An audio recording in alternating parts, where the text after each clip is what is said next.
Hello बच्चों, welcome to दर्ज coaching classes. आज हम पढ़ने वाले हैं humanistic approach to the psychology के बारे में। तो देखो, ये humanistic approach to the psychology क्या होता है? ये किसके बारे में बात करता है? ये बात करता है पॉजिटिव एस्पेक्ट्स ऑफ, इसकी बात करता है पॉजिटिव एस्पेक्ट्स ऑफ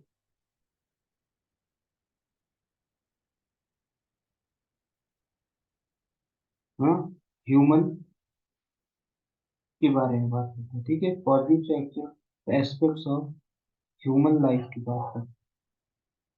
ओके, ये किसके बारे में बात करता है? Positive aspects of human life की। दूसरा चीज यहाँ पे ध्यान रखना, ये किसके ऊपर जोर देता है? कि लिखा हुआ है इट एम्फेसाइज, एम्फेसाइज का मतलब होता है जोर देना, ऑन पर्सनल, ठीक है, पर्सनल रिस्पॉन्सिबिलिटी। ठीक है, ये किसके ऊपर डिपेंड करता है? पर्सनल रिस्पॉन्सिबिलिटी एंड इनेट, इनेट का मतलब होता है कि कुछ जन्मजात होता है, जो जन्म से होता है।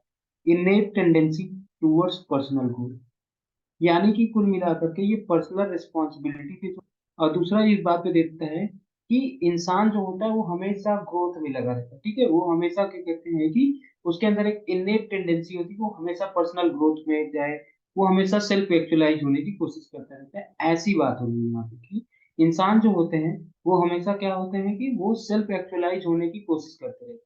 ये उनके पर्सनल रिस्पॉन्सिबिलिटी की बात है, ये positive aspects of human life की बात। ओके, इतना बात समझ आए। दूसरा चीज यहाँ पे ध्यान में रखना है कि ये जो डेवलप किया गया, ये डेवलप किसके द्वारा किया गया था? किसके द्वारा किया गया था? इसको डेवलप किया गया था वैसे तो कार्ल रोजर्स, इसको डेवलप किसके द्वारा किया था? गया था कार्ल रोजर की। ओके, लेकिन एक चीज और ध्यान रखो, ये इसको डेवलप क्यों किया गया था?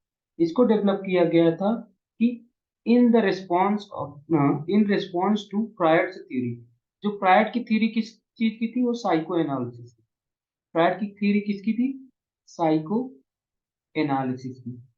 ठीक है, फ्रायड की थ्योरी थी साइको एनालिसिस की। तो यहाँ पे आपसे क्वेश्चन ये पूछा जा सकता है कि, मतलब ऐसा क्वेश्चन दे दिया जाएगा, एक स्टेटमेंट दे दिया जाता है कि humanistic approach developed in response to psychoanalysis, ये भी बात सही होगी।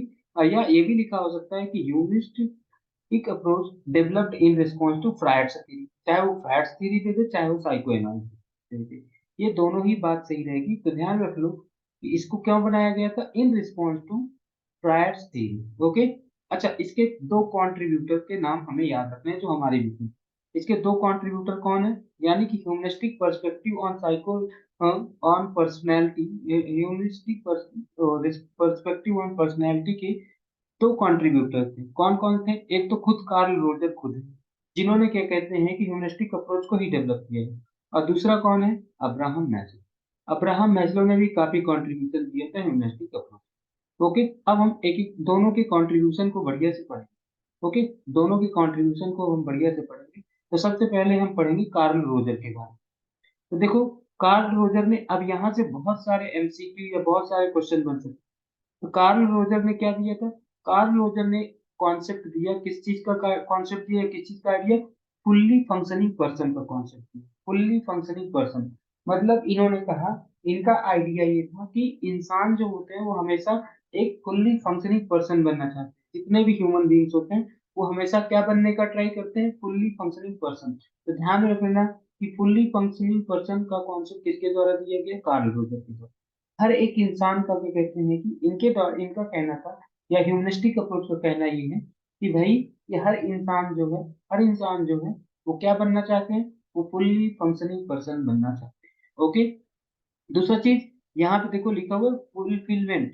Fulfilment is the motivating force. मतलब कि भाई कि किसी भी इंसान के पर्सनैलिटी डेवलपमेंट में क्या मोटिवेटिंग फोर्स है?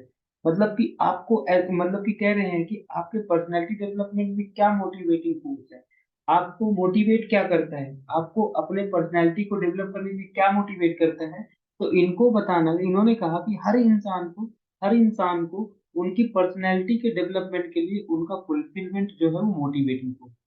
क्या? उनका मोटिवेटिंग फोर्स क्या है? जैसे आपको अच्छे मार्क्स लाना है, तो आपके लिए, मतलब कि लाइक कि आपके लिए पढ़ाई क्यों इम्पोर्टेंट है? या आप कहते हो कि आपको पढ़ाई क्या मतलब आपको पढ़ने के लिए क्या मजबूर कर रहे हैं, या आपको पढ़ने के लिए क्या मतलब ऐसा है कि जो आप जिसके लिए पढ़ना ही चाहते हैं। तो आप मार्क्स के लिए पढ़ना चाह रहे हो, ऐसा कुछ अगर आप सोच रहे हो तो ठीक है। अगर मार्क्स के लिए पढ़ना चाह रहे हो, कोई नौकरी पाने के लिए पढ़ते हैं, अलग अलग लोग अलग अलग के चीजों के लिए पढ़ते हैं। तो वैसे ही इन लोगों को जो डेवलपमेंट है, अपने पर्सनैलिटी के डेवलपमेंट करने के लिए जो मोटिवेटिंग होता है, उसका नाम है फुलफिलमेंट। फुलफिलमेंट का मतलब होता है संतुष्टि। फुलफिलमेंट का मतलब क्या होता है? संतुष्टि। यानी कि किसी को संतुष्टि मिल जा रही है, और उसको क्या कहते हैं कि वही उसका मोटिवेटिंग फोर्स है। यानी कि इंसान के डेवलपमेंट के लिए क्या मोटिवेटिंग फोर्स है? फुलफिलमेंट इज द, हाँ ठीक है, मोटिवेटिंग फोर्स। इतना बात समझ आ गया। अच्छा, अगला पॉइंट देखो। People try to express their capability. ध्यान रख लो ये तीन बातें, कि लोग क्या करते हैं, अपनी कैपेबिलिटी, अपने पोटेंशियल और अपने टैलेंट। लोग अपने क्या, कैपेबिलिटी, पोटेंशियल एंड टैलेंट, ये तीन चीजें वो अपना फुलेस्ट एक्सटेंट पॉसिबल तक वो दिखाना चाहते हैं। यानी कि ये लोग हमेशा, कोई भी होगा इस दुनिया में भैया, कोई भी होगा, वो हमेशा क्या दिखाने की कोशिश करेंगे? वो अपना तीन चीज नहीं, तीन चीज दिखाने की कोशिश करते हैं। क्या दिखाने की कोशिश करते हैं? सी, पी, टी। सी से क्या होगा? कैपेबिलिटी। पी से क्या होगा? Potential and talent. ये तीन चीज लोग अपने पूरी ताकत लगा देते हैं दिखाने के लिए। लोग अपने पूरी ताकत लगा देते हैं, तो वो हमेशा अपना ये कैपेबिलिटी, वो पूरे एक्सटेंट पॉसिबल जितने उनके अंदर कैपेबिलिटी होती है वो दिखाने की कोशिश करते हैं। जितना उनके अंदर पोटेंशियल होता है वो दिखाने की कोशिश करते हैं। और जितना उनके अंदर टैलेंट होता है वो सारा दिखाने की कोशिश करते हैं। ओके, ये थर्ड पॉइंट। अच्छा, चौथा पॉइंट लिखा हुआ है, there is an inborn tendency. Inborn tendency को ही मैंने ऊपर लिख दिया था इननेट टेंडेंसी। ओके, तो ये इननेट या इनबॉर्न चाहे जो लिख दो, ठीक है। लोगों के अंदर ये इनबॉर्न टेंडेंसी होती है। क्या टेंडेंसी होती है? कि कि हाँ, जो इनबॉर्न टेंडेंसी होती है हर पर्सन के अंदर, वही इनबॉर्न टेंडेंसी उनको डायरेक्ट करती है। किस लिए? कि वो अपने आप को क्या कर सके, एक्चुअलाइज कर सके। वो एक्चुअलाइज कर सके जो उनके अंदर इनहेरिटेड है। मतलब वो जो करना चाह रहे हैं, जो उनको मतलब कि उनके अंदर जो ताकत है, उसकी तरफ वो डायरेक्ट करते हैं वो लोगों को। मतलब कि कुल मिलाकर के ये लोगों के अंदर इनबॉर्न टेंडेंसी ही होती है कि उनको अपनी वो डायरेक्ट करना है, अपने आप को एक एक चीज की तरफ खींच करके ले जाना है, जो उनको करना है उस साइड में। ओके, यहाँ तक बात आपको समझ आ गई कि ये लोगों के अंदर एक इनबॉर्न टेंडेंसी ही है भाई, कि वो उनको डायरेक्ट करेंगे उन चीजों की तरफ। ओके, यहाँ तक बात आपको समझ आ गई। अच्छा, अब देखो कुछ उन्होंने एजम्पशंस बनाए थे। उन्होंने क्या किया? तो कुछ एजम्पशंस बनाए थे उन्होंने, मतलब यहाँ पे रोजर्स, कार्ल रोजर्स ने दो एजम्पशंस बनाए थे। कितने एजम्पशंस बनाए थे? दो। कार्ल रोजर ने कितने एजम्पशंस बनाए थे? दो। कौन कौन थे? सबसे पहले, the behaviour is goal directed and berth wise. इन्होंने बोला था जो बिहेवियर होता है ना, वो गोल डायरेक्टेड होता है। किसी भी इंसान का जो बिहेवियर है, किसी भी इंसान का जो बिहेवियर है वो कैसा है? गोल डायरेक्टेड। मतलब कि मैं कुछ अपना जो भी काम कर रहा हूँ, जो भी मेरा बिहेवियर हो रहा होगा किसी भी चीज को लेकर के, वो क्या है? गोल डायरेक्टेड है, और उसकी वैल्यू भी है। वर्थ वाइल का मतलब उसकी वैल्यू भी है। दूसरा, the people will almost always choose adaptive self actualizing behaviour. और लोग जो होते हैं वो हमेशा कौन सा बिहेवियर चूज करते हैं? लोग कौन सा बिहेवियर चूज करते हैं? जो हमेशा उनको सेल्फ एक्चुअलाइज करते हैं, जो उनको हमेशा सेल्फ एक्चुअलाइज की ओर ले जाते हैं, वो हमेशा वही बिहेवियर को अडेप्ट करते हैं। ठीक है, ठीक है। जो मतलब कि वो वही बिहेवियर चूज कर रहे हैं, लोग लोग वही बिहेवियर चूज कर रहे हैं जो उनको उनके सेल्फ एक्चुअलाइजेशन में हेल्प कर रहे हैं, वो वैसा ही बिहेवियर चूज कर रहे हैं। ये इनका दूसरा एजेंडा है। ओके, यहाँ तक बात आपको समझ आ गई। नेक्स्ट, अब मैं नेक्स्ट की बात करूँ। देखो, इसमें कुछ मैंने पॉइंट नोट करके रखे हैं कि काफी नोट इंपॉर्टेंट बात क्या है। सबसे पहला इंपॉर्टेंट बात है कि जो रोजर की जो थ्योरी थी, वो स्ट्रक्चर्ड किसके अराउंड थी? वो कॉन्सेप्ट ऑफ सेल्फ के अराउंड थी। ठीक है, जो रोजर्स की थ्योरी थी वो किसके स्ट्रक्चर्ड अराउंड थी? वो कॉन्सेप्ट ऑफ सेल्फ के अराउंड स्ट्रक्चर्ड थी। ठीक है, वो मतलब कि की सारी बातें इनकी कहाँ पे घूम रही है? सेल्फ के, सेल्फ के चारों तरफ घूम रही है। इनकी सारी की सारी बातें कहाँ पे घूम रही है? सेल्फ की तरफ सारी की सारी बातें घूम रही है। दूसरा चीज ध्यान रख लीजिए कि जो थियरी जो है, इनकी जो थियरी है, वो मानती है कि जो पीपल हैं, जो लोग हैं, वो लगातार, कॉन्स्टेंटली, मतलब होता है लगातार, constantly engage in the process of actualizing their true self. मतलब इनका ये भी मानना है कि जो लोग हैं ना, वो लगातार अपने आप को उसी प्रोसेस में लगा रखे, अपने आप को एक्चुअलाइज करने के लिए, यानी कि सेल्फ एक्चुअलाइज करने के प्रोसेस में लगा रखे। इनका मानना है कि लोग लगातार अपने आप को क्या करना चाह रहे हैं? सेल्फ एक्चुअलाइज करना चाहते हैं। वो अपने आप के ट्रू सेल्फ को समझना चाहते हैं। इनका मानना है कि लोग अपने ट्रू सेल्फ को समझना चाह रहे हैं। अब इन्होंने एक आइडिया दे दिया, किस चीज का, आइडियल सेल्फ का कॉन्सेप्ट दे दिया। तो पूछा जा सकता है कि आइडियल सेल्फ का कॉन्सेप्ट किसने दिया था, तो कार्ल रोजर ने दिया था। आइडियल सेल्फ का कॉन्सेप्ट किसने दिया था, कार्ल रोजर ने दिया था, ये याद कर लेना। अब देखो इन्होंने क्या बोला कि हर पर्सन के पास में ना एक आइडियल सेल्फ है। इन्होंने एक बात ही बोल दी कि हर पर्सन के पास में आइडियल सेल्फ है। अब आपका नेक्स्ट क्वेश्चन होगा कि ये आइडियल सेल्फ होता क्या है? ये आइडियल सेल्फ होता क्या है भाई? तो आइडियल सेल्फ का मतलब यहाँ पे होता है देखो आइडियल सेल्फ का मतलब एक ऐसे सेल्फ से है। आइडियल सेल्फ का मतलब एक ऐसे सेल्फ से है जो वो पर्सन बनना चाहते हैं। कोई भी पर्सन जो बनना चाहते हैं वही उनका क्या हो गया, वो आइडियल सेल्फ। लाइक कोई पर्सन आईएएस बनना चाहते होंगे, या कोई पर्सन मतलब बहुत अच्छा ह्यूमन बीइंग बनना चाहते होंगे। कोई पर्सन क्या बनना चाहते हैं ना, वो उनका आइडियल सेल्फ। ओके, कोई मतलब डांसर बनना चाहते, कोई जैसा भी इंसान बनना चाहता है वैसा ही उनका वो आइडियल सेल्फ है। अच्छा, जब आपका रियल सेल्फ जो है और आइडियल सेल्फ मतलब जो आपने मान रखा है कि मैं ये बनना चाहती हूँ या मैं ये बनना चाहता हूँ, हाँ। और रियल सेल्फ जो आप अभी हो एक्चुअली, जब इन दोनों में मैच कर जाएगा, जो आप बनना चाहते हो और जो आप हो अभी, अगर ये दोनों मैच कर जाता है तो आप हैप्पी रहोगे, सेटिस्फाइड रहोगे। अगर उसमें नहीं मैच हो रहा है, डिस्क्रिपेंसी मतलब होता है नॉट मैचिंग। क्या होता है, नॉट मैचिंग। अगर दोनों में मैच नहीं हो रहा, दोनों में कोई कोरिस्पॉन्डेंस नहीं है, यानी कि आप क्या हो गए भाई, नहीं मैच कर रहा, तो इसका मतलब क्या हो रहा है कि आप अनहैप्पी रहोगे, आप डिससेटिस्फाइड रहोगे। क्योंकि आपने इतनी सारी मेहनत की है कि अच्छा मुझे तो ये बनना था और वो चीज मिल ही नहीं, तो भाई आप तो सेटिस्फाइड होगे क्या, नहीं ना। तो यही बात यहाँ पर है। ये किसके द्वारा बताया गया था, ये सब बताया गया था कार्ल रोजर के थ्रू। और रोजर के कुछ भी थे। रोजर ने भाई भाई कहा, ये जो डेवलपमेंट है, जो पर्सनैलिटी डेवलपमेंट है, वे ये रोजर के ही व्यू हैं, ये रोजर के ही व्यू हैं। जो पर्सनैलिटी डेवलपमेंट है ये कॉन्टिन्यूअस प्रोसेस है, और इसी कॉन्टिन्यूअस प्रोसेस में लोग अपने आप को सेल्फ एक्चुअलाइज की कोशिश करते हैं।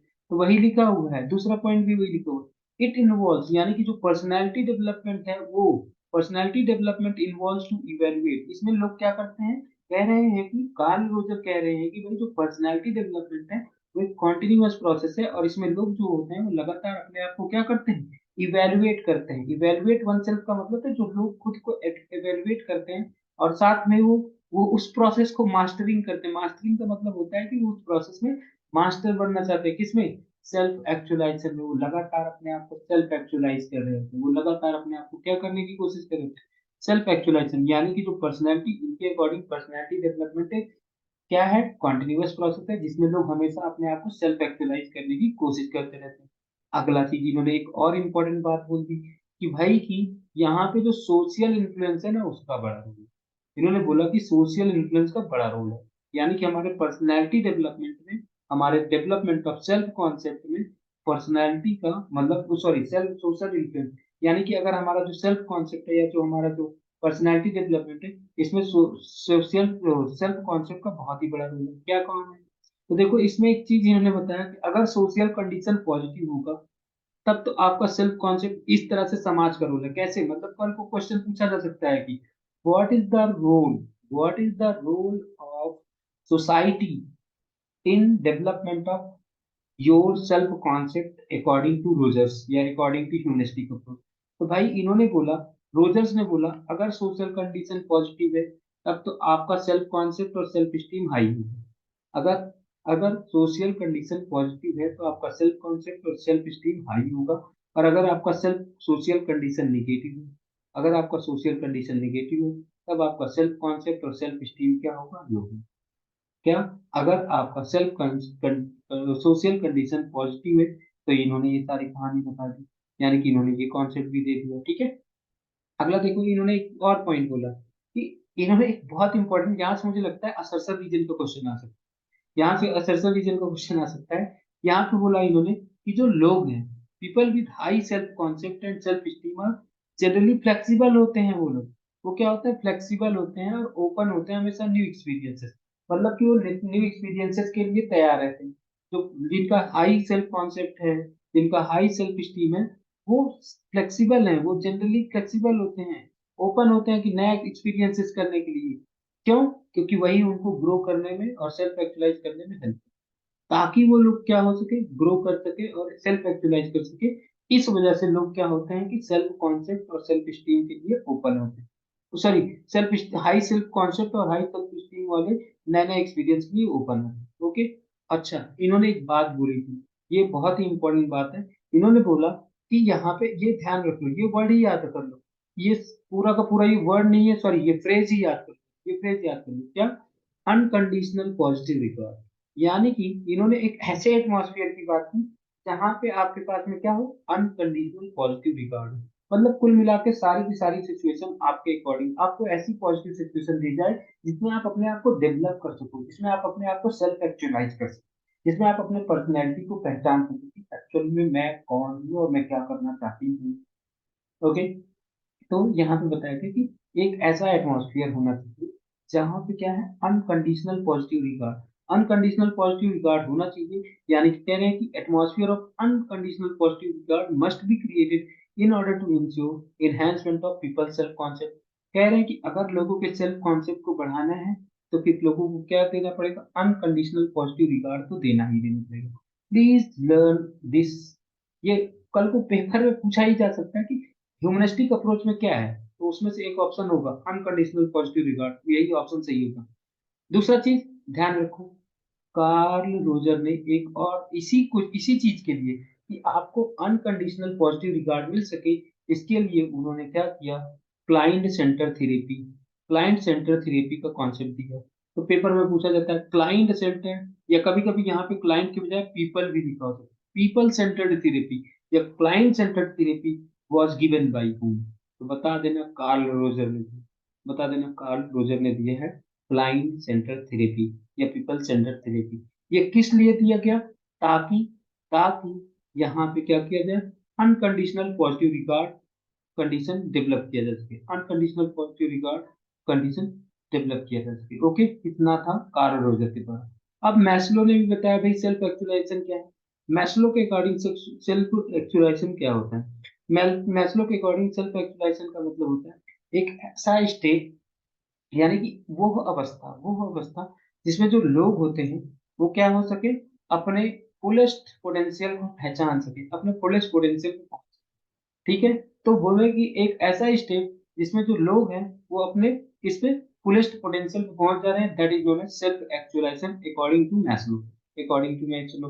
दूसरा चीज क्या होता है कि है, अच्छा, इनका इंसान को लेकर के बहुत ही ज्यादा ऑप्टिमिस्टिक और पॉजिटिव भी था। इन्होंने का इंसानों को लेकर के, यानी कि ह्यूमंस को लेकर के सॉरी ह्यूमन को लेकर के, या जितने भी इंसान होते हैं ह्यूमन बीइंग को लेकर के, इनका क्या कहते हैं कि ऑप्टिमिस्टिक व्यू था या पॉजिटिव व्यू था। क्या था कि कह रहे हैं भैया कि इंसानों के पास बहुत ज्यादा पोटेंशियलिटीज होती है, किसके लिए, love, Joy and creative work के लिए। इनका मानना था कि लोगों के पास में बहुत ज्यादा पोटेंशियल है, लोगों के पास जो इंसान होते हैं उनके पास बहुत ज्यादा पोटेंशियल है, ठीक है, love, Joy and creative work के लिए। ओके। ये किसका मानना था, लोगों के पास बहुत ज्यादा पोटेंशियल, लोगों के मतलब कि इंसानों के पास बहुत ज्यादा पोटेंशियल, लव, जॉय और क्रिएटिव वर्क का बहुत ज्यादा पोटेंशियल है, किसका मानना था, ये कार्ल रोजर का मानना नहीं था, ये उनका मानना है। किसका मानना है, ये मैस्लो का मानना है। ओके, ध्यान रखना। अच्छा, तीसरी बात यहाँ पे इनका ध्यान रखना, इनका कहना था कि जो इंसान है, जो ह्यूमन बींग्स है, ह्यूमन बींग मतलब इंसान, जो इंसान है वो क्या है, free to shape their life and self actualise. यानी कह रहे हैं कि जो इंसान है, जो मनुष्य है, वो क्या कहते हैं कि मनुष्य मतलब इंसान ही होता है, ध्यान रखना। तो जो मनुष्य है वो क्या कहते हैं कि अपने लाइफ को जैसा चाहे वो वैसा सेव कर सकते हैं, जैसा चाहे वो वैसा अपने लाइफ को क्या कर सकते हैं, एक्चुअल सेल्फ एक्चुअलाइज कर सकते हैं। इनका कहने था कि भाई कि इंसान जो है वो स्वतंत्र है, इंसान जो है वो स्वतंत्र है, यानी कि जो मनुष्य है वो स्वतंत्र है अपने जीवन को सेव देने के लिए, कि मतलब मुझे किस दिशा में जाना है, मुझे कैसा बनना है, ये सब चीजें करने के लिए इंसान क्या है, स्वतंत्र है। ठीक है। इन्होंने एक बात बताई थी, इन्होंने याद करो तो इन्होंने एक क्या कहते हैं कि मैस्लो थियरी दी थी, मैस्लो हायरार्की दिया था। तो ठीक है, इन्होंने बताया कि भाई देखो, जो बायोलॉजिकल नीड्स है, सिक्योरिटी नीड्स है और बिलोंगिंगनेस नीड्स है, ये तो दोनों इंसानों को भी जरूरत होती है, एनिमल्स की भी जरूरत होती है। क्या, जो मनुष्य को भी बायोलॉजिकल नीड्स की जरूरत है, हाँ, सिक्योरिटी नीड्स की भी जरूरत है और बिलोंगिंगनेस नीड्स की, ये दोनों को, मनुष्यों को भी जरूरत है और जानवरों को भी जरूरत है। लेकिन जो सेल्फ स्टीम नीड है या जो सेल्फ एक्चुअलाइजेशन नीड है, ये केवल और केवल किसके लिए जरूरी है? ह्यूमन लाइफ के लिए जरूरी है। उन्होंने कहा अगर इंसान बस इतने पे ही सेटिस्फाइड हो जाए, कह रहे हैं कि अगर इंसान ये बायोलॉजिकल नीड्स पे सेटिस्फाइड हो जा रहे हैं, सिक्योरिटी नीड्स पे और बिलोंगिंगनेस पे ही, अगर वो इतने पे ही सेटिस्फाइड हो रहे हैं तो वो इंसान जानवर ही है इंसान। ये कह रहे हैं कि अगर इंसान को इंसान बनना है, पहले उनको सेल्फ स्टीम और सेल्फ एक्चुअलाइजेशन तो करना ही होगा, उनको यहाँ पे सेटिस्फाई होना है। तो ये कह रहे हैं कि भाई कि अगर क्या कहते हैं कि इंसानों को सेटिस्फाई होना है, इस लेवल पे सेटिस्फाई होना चाहिए कहाँ पे, जब उनको सेल्फ स्टीम और सेल्फ एक्चुअलाइजेशन पे, उनको बायोलॉजिकल नीड, सिक्योरिटी नीड्स और बिलोंगिंग नीड्स पे नहीं सेटिस्फाई होना है। क्योंकि अगर वो इतने पे ही सेटिस्फाई हो गए तो वो तो जानवर ही रह गए। क्लियर है? This was all about humanistic approach to the psychology. Okay, अगर आपको कुछ भी ना समझ आए तो आप कमेंट में पूछ सकते हैं। ओके।